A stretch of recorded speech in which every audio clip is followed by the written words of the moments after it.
Bismillahirrahmanirrahim. Assalamualaikum warahmatullahi wabarakatuh. Alhamdulillah. Alhamdulillahilladzi la mani'a lima a'ta wa la mu'tiya lima mana' wa la rafi'a liman wada' wa la wadi'a liman nafa' wa la mufarriqa lima jama' wa la jami'a lima farra'. وأشهد أن لا إله إلا الله وحده لا شريك له إله عظيم ذل له كل شيء وخضع وأشهد أن سيدنا ونبينا محمدا عبده ورسوله أفضل الأنبياء وأكمل المتبع اللهم فصل وسلم وبارك على عبدك ورسولك سيدنا محمد وعلى آله وصحبه أهل التقى والورع.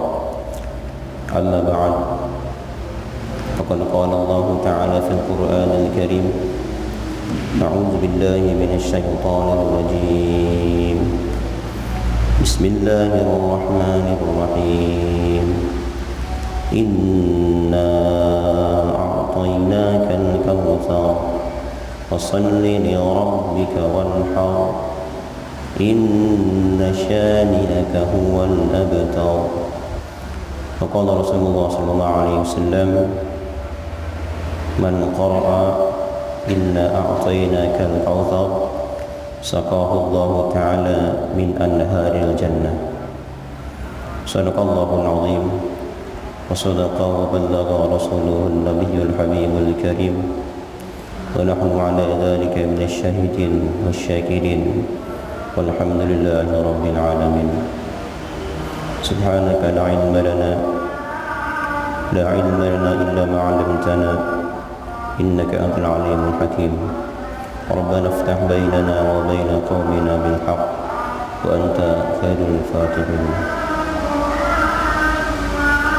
معاشر المسلمين hadirin jamaah Masjid Baitul Izzah yang dirahmati Allah. Alhamdulillah, di pagi yang penuh lautan berkah ini Allah Ta'ala masih melimpahkan begitu banyak nikmat kepada kita. Salah satunya adalah di pagi ini kita bisa berkumpul bersama untuk menggali, memperdalam ilmu agama. Mudah-mudahan warga Arafah khususnya ditambah-tambah kebaikannya, ditambah-tambah keberkahannya, dan istiqomahkan dalam segala kebaikan, dan terlebih lagi wafat dalam keadaan husnul khatim. Amin ya rabbal alamin. Ya marhamukumullah. Melanjutkan kajian kita, insyaallah pada pagi hari ini kita akan lanjutkan kajian tafsir surat Al-Kautsar. Surat Al-Kautsar adalah salah satu surat yang diperebutkan oleh para ulama tentang turunnya di mana. Kalau menurut Ibnu Abbas, Al-Kalbi dan Muqatil dan kebanyakan para ulama mengatakan Al-Kautsar turunnya di kota Makkah. Sebagian mengatakan surat ini turun di kota Madinah. Dan surat ini adalah surat terpendek se-Al-Quran. Tidak ada surat dalam Al-Quran yang paling pendek melebihi surat ini. Berapa ayatnya? 3 ayat. Sebelum kita kaji surat ini, alangkah baiknya kita sama-sama membaca surat ini. Mudah-mudahan kita semua mendapatkan pahala dari bacaan kita. A'udzu billahi minasy syaithanir rajim. Ayo. A'udzu billahi minasy syaithanir rajim. Bismillahirrahmanirrahim. Bismillahirrahmanirrahim. Inna a'tainakal kautsar. Inna a'tainakal fasalli li rabbika wanhar. Inna syani'aka huwal abtar.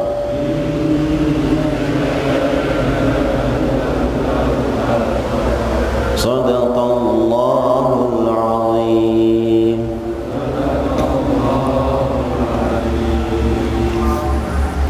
Ada sebuah riwayat dari kitab Ad-Durrun Nadhim bahwa Rasul pernah bersabda, "Man qara'a inna a'tainakal kautsar." Barang siapa yang membaca surat Inna a'tainakal kautsar, saqahu Allah Ta'ala min anharil jannah, maka Allah Ta'ala akan memberinya minuman dari sungai-sungai surga. Dan sepertinya surat ini cocok untuk musim saat ini. Sekarang musim hujan, Pak. Musim hujan, musim susah,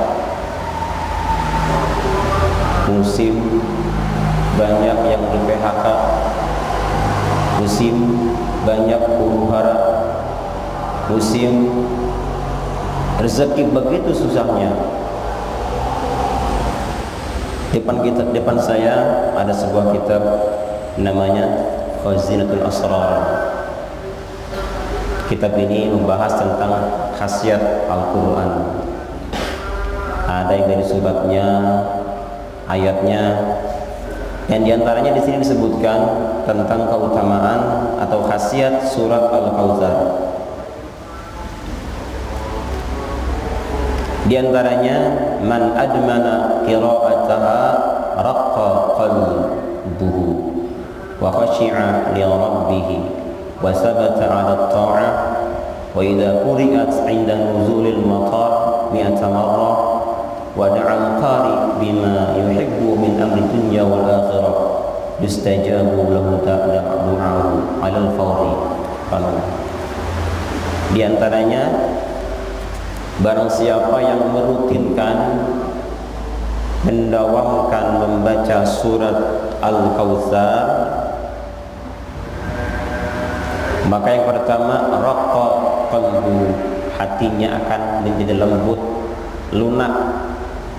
Orang yang sering membaca Al-Kautsar, hatinya akan lunak, hatinya lembut.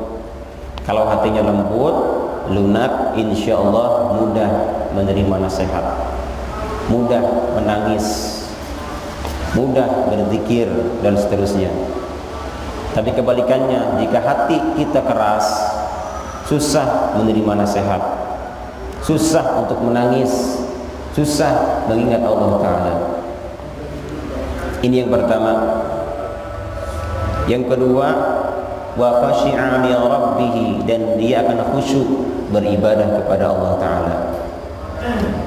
Banyak membaca Al-Kautsar, insyaallah khusyuk ibadah kita kepada Allah Ta'ala.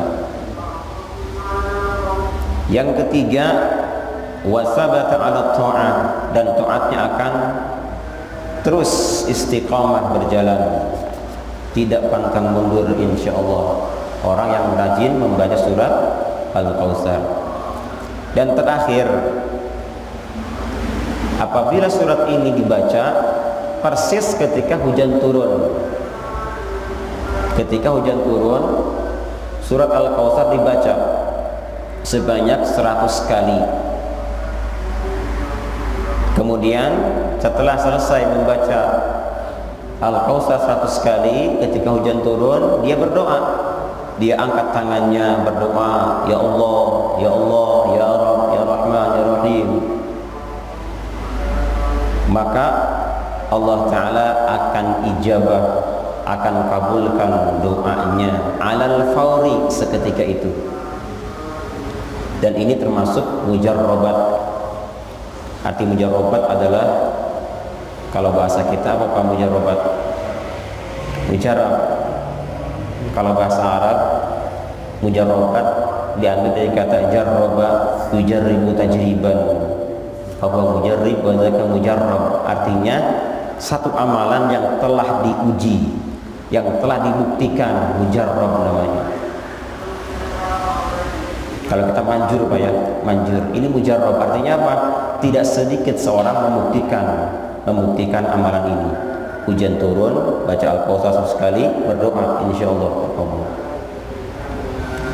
Jamaah rahimakumullah. Kita mungkin bertanya, apakah ini ada dari Nabi amalan ini, atau dari siapa? Apakah kita boleh mengamalkan satu amalan yang sepertinya tidak ada dari Nabi SAW? Nabi tidak pernah berdoa ketika hujan turun, baca Al-Kautsar sekali, tidak pernah kan? Nah, terus kita bagaimana hukumnya mengamalkan satu bacaan yang Nabi tidak pernah mengamalkannya? Jamaah rahimakumullah, memang Rasul tidak pernah mengamalkan amalan seperti ini.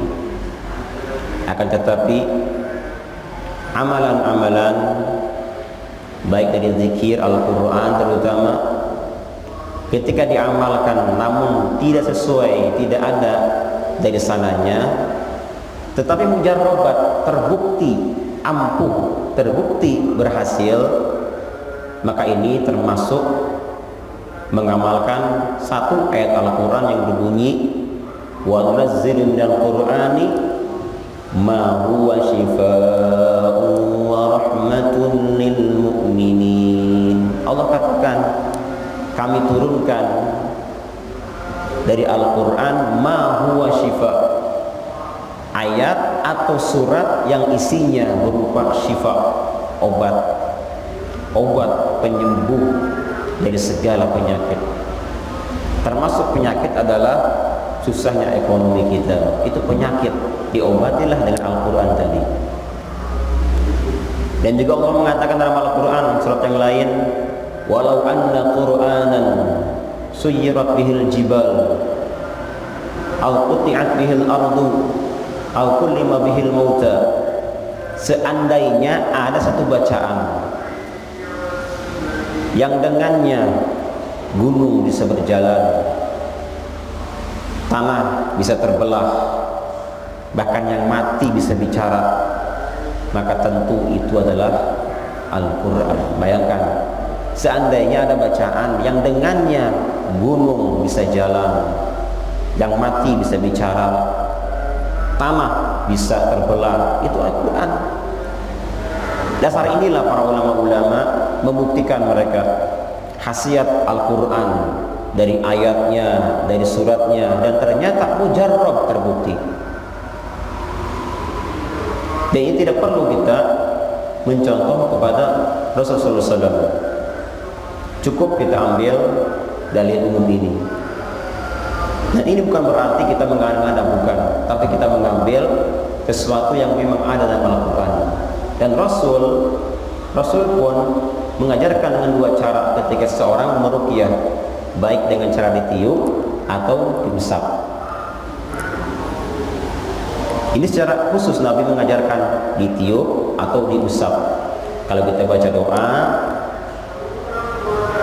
atau meruqyah orang, tidak lepas dari dua hal tadi, apakah ditiup atau diusap. Bagaimanapun caranya, pasti seperti itu. Ada orang misalnya dia pengen pergi kemana, ingin selamat, doakan saya, doakan Ustaz, ya Allah, Allah mesti pegang dadanya atau pegang kepalanya, diusap, mudah-mudahan Allah jaga safarmu misalnya, dimudahkan urusanmu dan seterusnya, tiuplah, bisa seperti itu. Nah, untuk cara-cara khususnya disebutlah dengan metode mujarrabat, dengan cara masing-masing. Termasuk tadi malam, cerita sedikit nih, tadi malam saya tidak bisa tidur sampai 1:30 Pak, bayangkan 1:30 nggak bisa tidur, ya Allah. Akhirnya saya coba meruqyah diri dengan membaca satu ayat Al-Quran yang isinya adalah Allah tidak pernah tidur dan tidak pernah ngantuk. Ada nggak Pak ayatnya? Apa ayatnya? La ta'khudhuhu sinatun wa la naum. Ya Allah, Engkau maha segalanya, Engkau tidak pernah ngantuk, tidak pernah tidur, tapi hamba maha mengantuk. Berikan di malam ini rasa ngantuk yang berat ya Allah, agar hamba bisa melaksanakan ibadah pada esok harinya dengan segar. Baca ulang-ulang, la ta'khudhuhu. Tadinya gelisah, tenang, agak tenang. Subhanallah, bisa tidur Pak. Ini kan nggak ada di sananya, nggak ada. Dan bahkan bukan sekali Pak, banyak orang bahkan ditelepon, Pak Ustadz, bapak saya sekarang lagi dalam keadaan koma misalnya, tidak bisa apa-apa, dokter pun menyerah, tolong doakan Pak Ustadz karena kejadian ini Pak. Ditelepon, saya di daerah luar sana, saya nggak bisa apa-apa. Ditelepon, ya udah, saya bilang coba dipegang tangan kepalanya, terus baca apa. Wallahu alam, mendadak ada satu ayat Al-Quran yang berisi fa arsalna alaihim riha wa junudan lam tarawha. Dibacalah ini, seakan-akan isi ayat ini adalah hamba kirimkan satu rih, satu angin, satu energi, satu kekuatan pada orang tersebut. Sampai selesai dibaca, dan subhanallah tidak lama ada kabar bahwa subhanallah dokter pun bingung, ini pasien yang tadinya tidak diketahui penyakitnya apa, tidak pernah sadar, dan subhanallah berkat ayat tadi bisa sembuh. Ini kan mujarobat Pak namanya, hal yang tidak pernah dari Nabi, tapi mujarobat, terbukti nyata. Karena Allah mengatakan dalam Al-Quran, kami turunkan dalam Al-Quran ada syifa, ada obat dari segala macam penyakit. Nah, contoh ini bisa kita buktikan nanti kita pulang ke rumah, misalnya ada yang minta bantuan kepada kita, minta doa, kita baca sebisa kita Pak. Bisa Fatihah dibaca, bisa Al-Ikhlas dibaca dengan berniat, ya Allah, Al-Quran semuanya syifa ya Allah, penyembuh ya Allah. Hamba minta dengan bacaan hamba ini, semoga orang ini bagaimana sembuh. Dan insya Allah ini mujarrabat namanya. Jamaah rahimakumullah. Nah, itulah diantara keutamaan surat Al-Kautsar. Sekarang kita akan kaji dari sisi makna perkataannya Pak ya. Kita artikan, inna a'tainakal kautsar. Inna, sesungguhnya kami a'taina, telah memberi kepadamu al-kautsar. Fasalli, maka kerjakanlah salat, li rabbika, karena Tuhanmu semata, wanhar, dan bernaharlah, inna syani'aka, sesungguhnya orang yang membencimu, huwa, dialah, al-abtar, si abtar namanya. Surat ini disebut dengan Al-Kautsar karena di awal ayat ini Allah mengatakan inna a'tainakal kautsar. Sebutannya dengan surat Al-Kautsar. Al-Kautsar.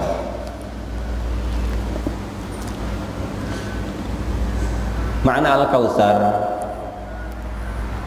dalam tafsir para ulama, diantaranya Al-Qurtubi, itu banyak maknanya.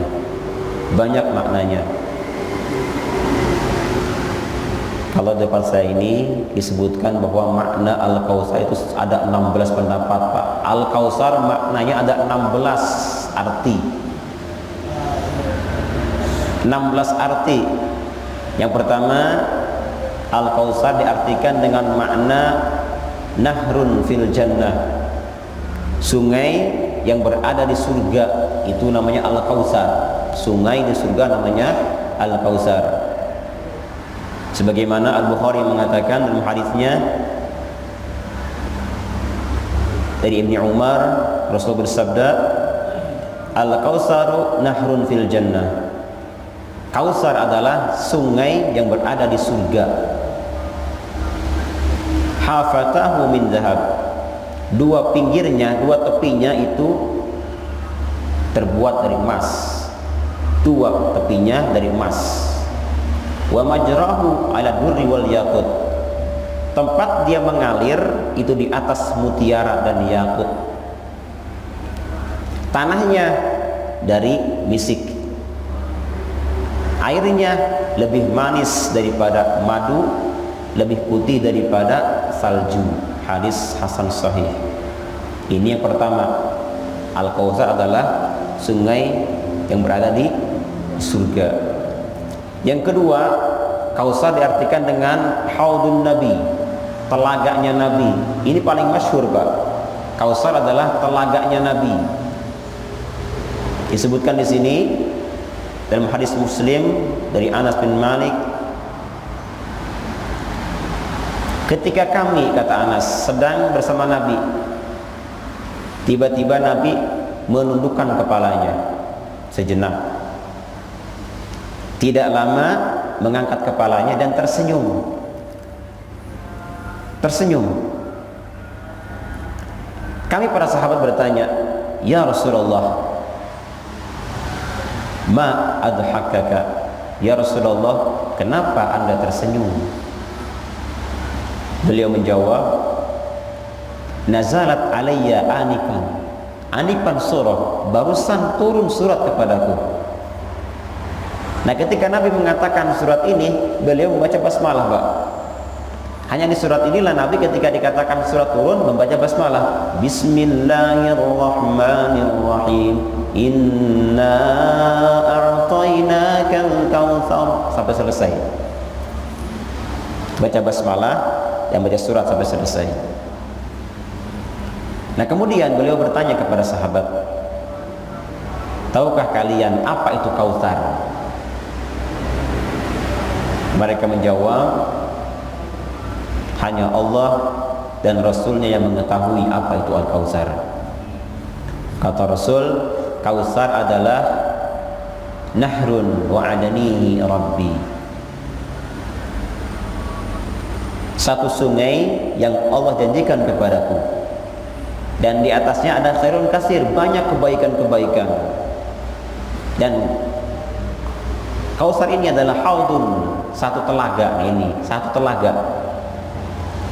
Satu telaga yang dimana semua umatku akan mendatanginya.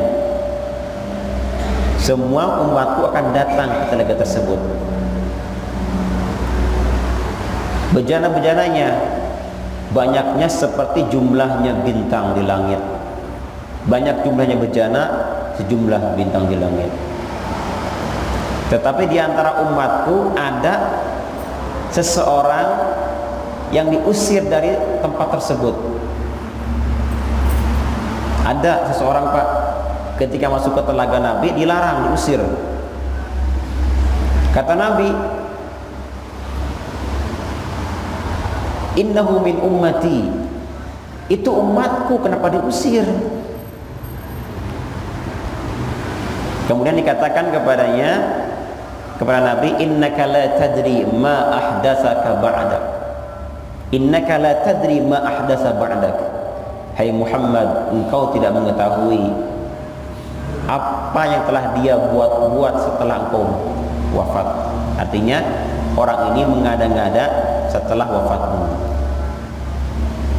Sepintas di sini mengatakan bahwa orang yang membuat hal-hal yang baru itulah yang akan ditolak untuk datang ke telaga Nabi SAW. Betul nggak, Pak?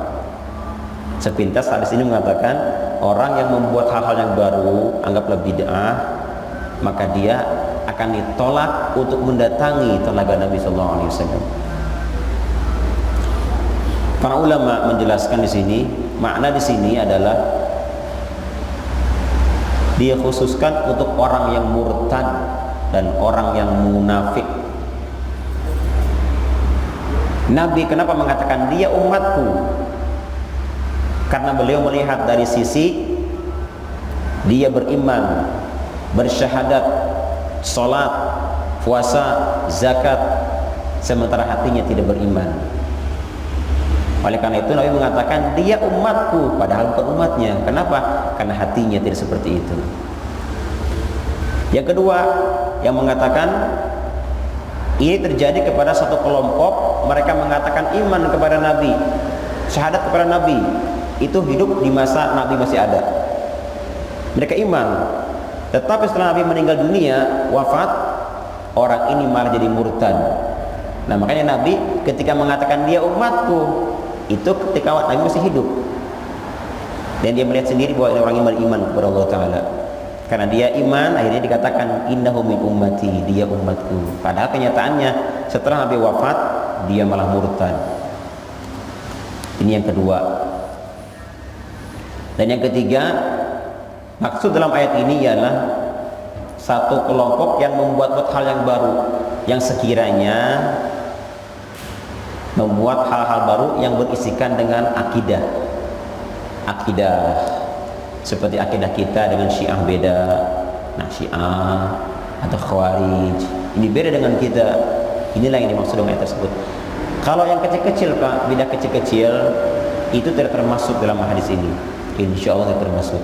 Ini yang besar-besar, dosa yang besar, apalagi akidah, maka termasuk orang yang tidak akan pernah mendatangi telaga Rasulullah SAW. Ini yang kedua. Yang ketiga, makna Al-Kautsar ialah an-nubuwah wal kitab. An-nubuwah, pangkat kenabian. Nabi mempunyai pangkat nabi.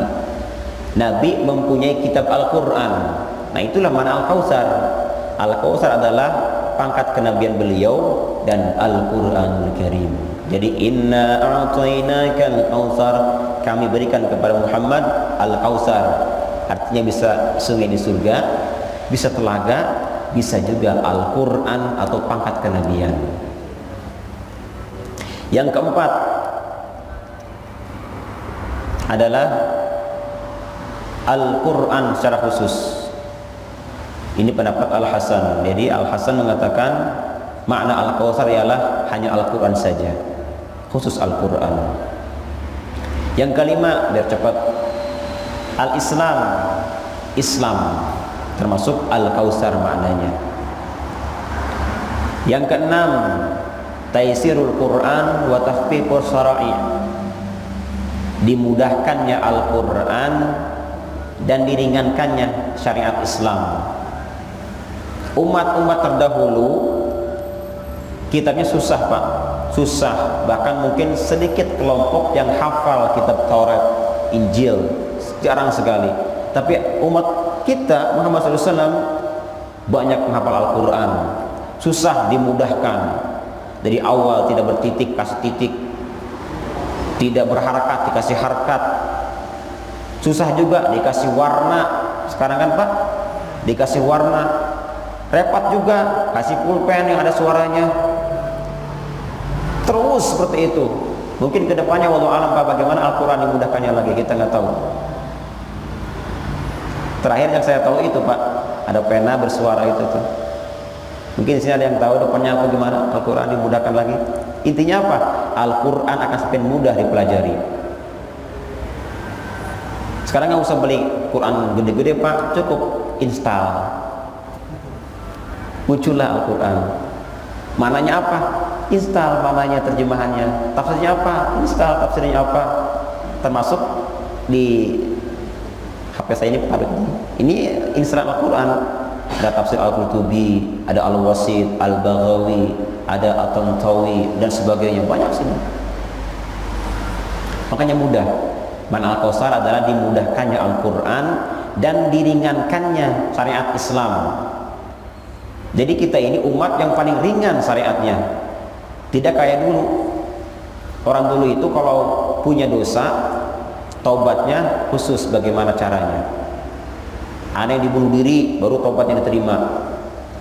Ada juga yang taubatnya diterima harus pergi ke Mekah, ada. Kalau kita enggak Pak, kapan kita berdosa bertobatlah dimanapun tempatnya, bertobat ringan. Subhanallah. Dulu kalau orang berdosa, pagi harinya otomatis di pintu rumahnya ada tulisan, orang ini telah berdosa tadi malam. Coba Pak, ketahuan. Sekarang mah enggak, berdosa kapan saja, enggak ada tulisan di depan pintu kita, orang ini berdosa. Makanya Al-Kautsar maknanya adalah diantaranya diberikan keringanan syariat kita ini. Yang ketujuh adalah kasratul ashab wal ummah wal asya. Al-Kautsar maknanya adalah menurut Abu Bakar bin Ayyash, banyaknya sahabat Nabi, banyaknya umat pengikut Nabi. Tidak ada umat, tidak ada sahabat sebanyak sahabat Nabi, dan umat Nabi terbanyak insyaallah ya. Nabi ketika meninggal dunia saja itu meninggalkan sahabat sebanyak 124.000 sahabat. Nabi Isa sedikit, Nabi Isa beliau 124.000 sahabatnya. Bahkan umatnya dianjurkan, kata Nabi, takasaru, hai umatku, berlombalah kalian untuk memperbanyak anak. Jangan kalian putuskan anak-anak kalian, perbanyak terus produksi. Yang punya 2 tambah 3, yang 3 tambah 4, yang sudah nggak bisa hamil cari yang baru. Kenapa? Takasaru.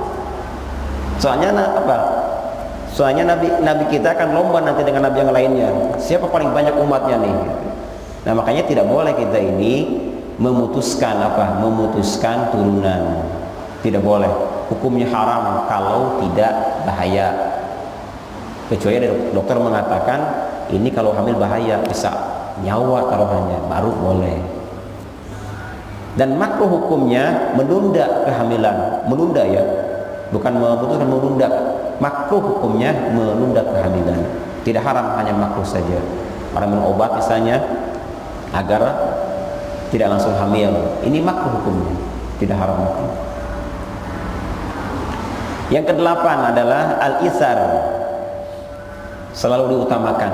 Mana Kautsar ialah diutamakan, dispesialkan. Tidak akan masuk ke surga semua nabi tanpa nabi kita dulu. Tidak masuk surga semua umat tanpa kita dulu yang masuk, baru mereka masuk. Ini isar namanya, mana Kautsar yang lain. Yang kesembilan, rifatuz zikri, tinggi sebutannya. Jadi kita adalah umat yang paling tinggi sebutannya, Al-Kautsar namanya. Dan seterusnya masih banyak Pak, 16, waktunya habis nanti ya. Jadi intinya Al-Kautsar ada 16 makna. Tapi mana yang paling sering kita temui adalah Al-Kautsar apa? Telaga atau sungai. Tapi makna dasar Al-Kautsar diambil dari kata kasaro. Kasaro, kasuro. Artinya apa kasuro? Banyak. Kasir, banyak. Nah, orang Arab apabila mereka ingin mengartikan banyaknya melimpah-limpah, maka mereka memberikan huruf waw di tengahnya. Kasuro menjadi kausar. Artinya apa? Al khairul kasir, banyak, kebaikannya banyak, berlipat. Bukan, kalau kasir kan banyak saja, tapi kalau kausar berlipat kebaikannya. Dan bahkan istilah Kautsar ini sudah jadi adat orang Arab. Jadi kalau ada orang Arab misalnya ada anaknya pergi safar, nanti ibunya ditanya, kemana anakmu? Nah dia bilang, kata ibunya, anak saya nanti akan Kautsar, datang ke sini Kautsar membawa harta yang banyak. Kautsar jadi istilah mereka. Jadi orang Kautsar itu adalah orang yang datang membawa kebaikan yang banyak. Ini mana dasar dari mana Al-Kautsar, jadi kebaikan yang banyak. Jadi kami berikan kepada Muhammad Al-Kautsar, kenikmatan atau kebaikan yang banyak. Di antaranya adalah tadi disebutkan ada mana telaga, sungai dan seterusnya. Yang kedua, jika demikian maka fasalli li rabbika wanhar. Jika demikian Allah memberikan Al-Kautsar kepada Muhammad, maka fasalli. Pertama, kerjakan salat. Yang kedua, wanhar, kedakan nahar. Baik salat fardu atau salat sunnah. Kerjakan salat fardu atau sunnah, dan wanhar, bernaharlah engkau, tapi li rabbika, khusus untuk Tuhanmu. Ada dua perintah Allah Ta'ala kepada beliau. Pertama, kerjakan salat. Kedua, bernahar. Bernahar sering diartikan dengan makna berkurban, ya, menyembelih, memotong. Ini kan nahar nih Pak nih, nahar namanya nih. Jadi motong di sini nih, di nahar. Wanhar, dan potonglah di nahar, di sini, di sini. Nahar. Jamaah rahimakumullah, dikarenakan orang dulu apabila mereka mendapat nikmat apapun, dua yang mereka kerjakan. Yang pertama, mereka sujud, tetapi bukan kepada Allah Ta'ala. Yang kedua, mereka berkurban, tetapi bukan atas nama Allah Ta'ala. Berkurban, bersujud, bukan karena Allah. Makanya Allah tegaskan di sini, fasalli wanhar li rabbik. Kerjakan salat dan bernahar, tapi li rabbik, murni untuk Tuhanmu, bukan yang lain. Artinya kalau dapat nikmat, salat dan berkurbanlah.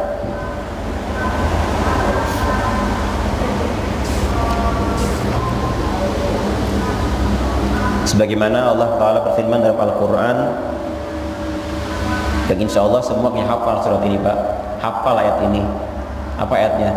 Qul inna salati wa nusuki wa mahyaya wa mamati lillahi rabbil alamin. Itu kan?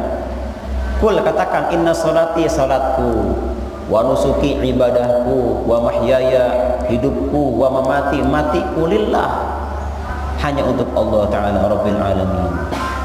Semua salat, semua ibadah, hidup mati hanya untuk Allah Ta'ala rabbil alamin.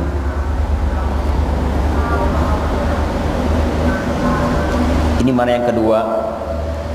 Ayat yang kedua mengatakan demikian. Kalau kita gali ayat ini cukup panjang juga Pak, dalam dari mana surat atau surat apa. Kedua, wanhar. Apa mana wanhar di sini? Kebanyakan ulama mengatakan inhar maknanya adalah menyembelih kurban. Sebagian mengatakan makna inhar ialah meletakkan tangan kita setelah takbir ihram. Allahu Akbar. Letakkan kedua tangan ini, tangan kanan di atas tangan kiri dan di bawah nahar ini Pak nih. Allahu Akbar. Ini bawah nahar tuh kan. Ini pendapat yang mengatakan bahwa setelah takbir fasolli, maka sholatlah. Allah, sholatkan, wanhar, letakkan di bawahnya. Tetapi Ibnu Katsir mengatakan hadza la yasih. Ini pendapat jangan diambil, tidak sahih ini, tidak sah. Jangan diambil, ya, tidak sah. Meskipun ada yang lain mengatakan sahih, tapi beliau mengatakan, menegaskan la yasih. Ini pendapat tidak sah. Yang membuka tangan kemudian meletakkan tangan di sini, itu la yasih, tidak sah. Kata siapa? Kata Ibnu Katsir. Sebagian mengatakan maknanya ialah angkat tangan. Wanhar, angkat tangan. Setiap kali kita takbir, intiqal, apa ihram, apa ruku, apa i'tidal, angkat tangan. Kita takbir pertama, Allahu Akbar, angkat tangan kan. Kedua, ketika ruku, Allahu Akbar, sampai anha ini. Ini pendapat inhar Pak, yang di sini bahas ini. Allahu Akbar. Naik ke i'tidal, sami Allah, angkat lagi. Mana wanhar di sini adalah angkat tangan kita sebatas inhar ini nih. Allahu Akbar. Ada yang begitu Pak? Ada ya. Ada yang begini, ada riwayatnya. Ada yang begini juga ada. Sunnahnya itu angkat tangan ketika sholat sebatas angkat aja sunnahnya. Orang yang angkat tangan meskipun tidak sempurna angkatnya, tidak begini, angkat saja. Misalnya begitu Pak, Allahu Akbar, hasil sunnah, dapat sunnah, tapi tidak sempurna sunnahnya. Kalau pengen sempurna ya kayak tadi, Allah seperti ini boleh, atau Allahu Akbar. Dua riwayat.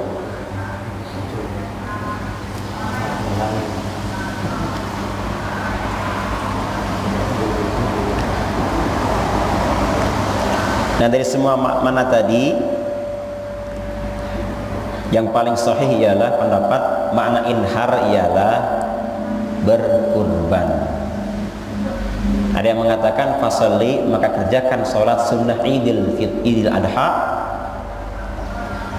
wanhar, lalu berkurban.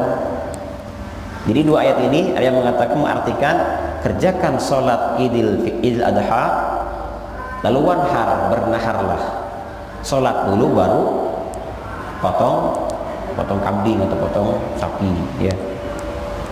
Tetapi pendapat ini ditentang oleh sebagian ulama. Kenapa? Karena di Mekah tidak pernah ada yang namanya sholat id, tidak ada. Sholat id adanya di Madinah. Nah berarti jika demikian, jika diartikan sholat lebaran dan berkurban, artinya apa? Surat ini turun di kota Madinah. Nah ini bertentangan dengan pendapat yang mengatakan di Mekah. Oleh karenanya sebagian mengatakan bahwa ini turun di kota Madinah. Kebanyakan mengatakan di Mekah. Ya. Diandaikan yang mengartikan ini sholat lebaran Idul Adha dan berkurban, ini berarti Nabi itu waktu itu apa? Berada di kota Madinah. Makanya ini turun kota Madinah. Dan terakhir di sini, inna syani'aka huwal abtar. Inna syani'aka, sungguh orang yang membencimu Muhammad. Huwa, dialah al-abtar, si abtar. Ada sebutan abtar, orang yang terputus, punya anak mati, namanya abtar, terputus. Atau orang yang setelah mati udah habis, nggak ada ceritanya lagi, nggak diteruskan, namanya abtar namanya. Yang terputus abtar itu, yang terputus dari apa? Dari anak, atau terputus sebutannya setelah mati, itu abtar. Nah di sini dikatakan, hai Muhammad, orang yang membencimu, yang membenci apa yang kau datangkan dari hidayah, petunjuk, kebenaran, justru dialah yang abtar. Jadi ayat ini turun, sebagian mengatakan kepada As bin Wa'il. As bin Wa'il berkata, ketika orang-orang menyebut-nyebut nama Muhammad SAW di depan dia, oh Muhammad orang yang begini. Nah kata As bin Wa'il, da'uh, sudah jangan ngomongin dia lah, dia masih abtar. Nah itu, udah nggak usah ngomongin dia, sakit telinga saya. Si abtar, dia orang terputus. Artinya apa? Ini berkenaan dengan wafatnya putra beliau. Nabi punya putra namanya Ibrahim, wafat meninggal dunia. Semua anak laki Nabi meninggal dunia, dari Ibrahim, Qasim, Abdullah meninggal semua. Dan ketika Ibrahim meninggal dunia, As berkata, dia abtar, terputus, tidak akan pernah punya anak laki-laki. Terputus jika dia mati, tidak akan pernah ada cerita nama dia dikenang. Ya, kata As bin Wa'il. Turunlah ayat ini, inna syani'aka huwal abtar. Orang yang benci kepadamu, dia si abtar, hai Muhammad. Sebagian mengatakan pertama kali ayat ini turun kepada Abu Lahab. Abu Lahab ketika putranya Rasulullah SAW meninggal dunia, Abu Lahab pergi ke orang-orang musyrik. Apa kata dia? Kata dia, butira Muhammadun al-laila. Putira Muhammad malam ini jadi abtar katanya. Terputus. Kenapa? Karena putranya beliau wafat, meninggal dunia. Demikian Pak. Sudah lewat nih waktunya nih. Mari kita tutup bersama kajian kita pagi ini dengan pembacaan Subhanakallahumma wa bihamdika asyhadu an la ilaha illa anta astaghfiruka wa atubu ilaik. Assalamualaikum warahmatullahi wabarakatuh.